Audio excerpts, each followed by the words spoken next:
Assalamualaikum warahmatullahi wabarakatuh. Kembali lagi bersama saya, Denis Eka Septian, dari Prodi Penyuluhan Peternakan dan Kesejahteraan Hewan. Di sini saya akan membahas tentang pengelolaan pesan dalam mata kuliah Komunikasi Penyuluhan.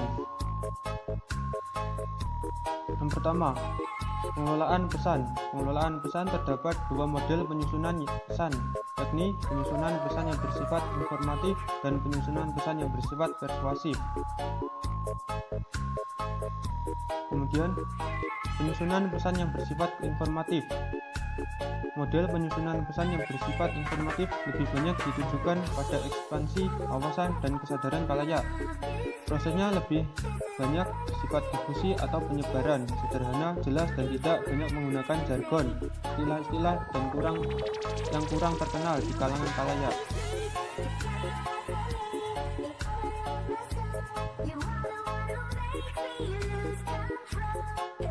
Ada 4 macam penyusunan pesan yang bersifat informatif, yakni space order, penyusunan pesan yang melihat kondisi tempat atau ruang menyerupai internasional, nasional, dan daerah.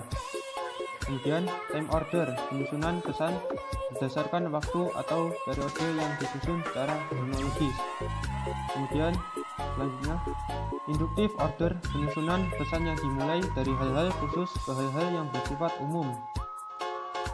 Yang terakhir, deductive order, penyusunan pesan mulai dari hal-hal yang bersifat umum kepada khalayak, misalnya penyusunan GBHN. Selanjutnya, penyusunan pesan yang bersifat persuasif. Model penyusunan pesan yang bersifat persuasif mempunyai tujuan untuk mengubah persepsi, perilaku, dan pendapat khalayak. Sebab itu, penyusunan pesan persuasif mempunyai dua proposisi. Proposisi di sini ialah apa yang dikehendaki sumber terhadap peserta sebagai hasil pesan yang disampaikannya. Artinya, setiap pesan yang dibentuk diinginkan adanya perubahan.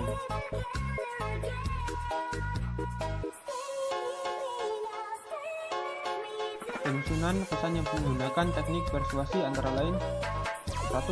Fear appeal, metode penyusunan pesan dengan menimbulkan rasa ketakutan kepada khalayak. Sebenarnya, khalayak kurang senang menerima pesan yang disertai ancaman yang menakutkan, sebab mereka tidak memiliki kebebasan untuk menentukan sikap dan mengemukakan pendapatnya. Tetapi dalam hal tertentu, khalayak harus menerima karena bisa mengancam dirinya. 2. Emosional appeal, cara penyusunan atau penyampaian pesan dengan berusaha menggugah emosional khalayak, misalnya dengan mengungkapkan masalah suku, agama, kesenjangan ekonomi, diskriminasi, dan sebagainya. Bentuk lain dari emosional appeal adalah propaganda. Dalam komunikasi bisnis, propaganda banyak sekali digunakan dalam bentuk iklan agar konsumen bisa membeli barang. Yang ketiga, reward appeal, cara penyusunan atau penyampaian pesan menawarkan janji-janji kepada khalayak. Dalam berbagai studi yang dilakukan dalam hubungannya dengan reward appeal, ditemukan bahwa dengan menjanjikan uang 1 juta rupiah, seorang cenderung mengubah sikap daripada menerima janji uang 50.000 rupiah. Yang keempat, motivasi appeal, teknik penyusunan pesan yang dilakukan bukan karena janji-janji, tetapi disusun untuk menumbuhkan internal psikologis khalayak sehingga mereka dapat mengikuti pesan-pesan itu, misalnya menumbuhkan rasa nasionalisme atau gerakan memakai produksi dalam negeri. Yang kelima, humoris appeal, teknik penyusunan pesan yang dilakukan dengan humor sehingga penerimaan pesan khalayak tidak merasa jenuh. Pesan yang disertai humor mudah diterima, enak, dan menyegarkan. Hanya saja dalam penyampaian pesan yang disertai humor diusahakan jangan sampai terjadi humor yang lebih dominan daripada materi yang ingin disampaikan.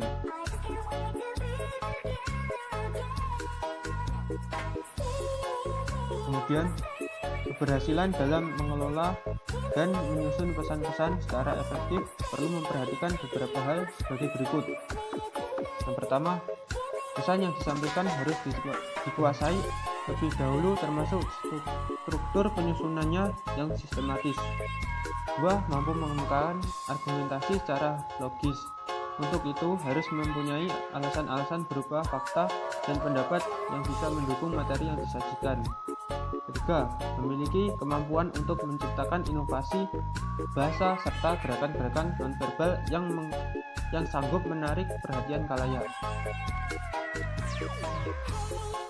Jadi mungkin cuman itu yang bisa saya sampaikan, kurang lebihnya saya mohon maaf.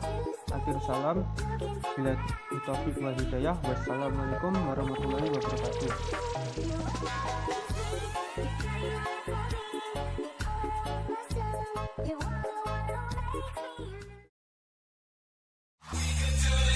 And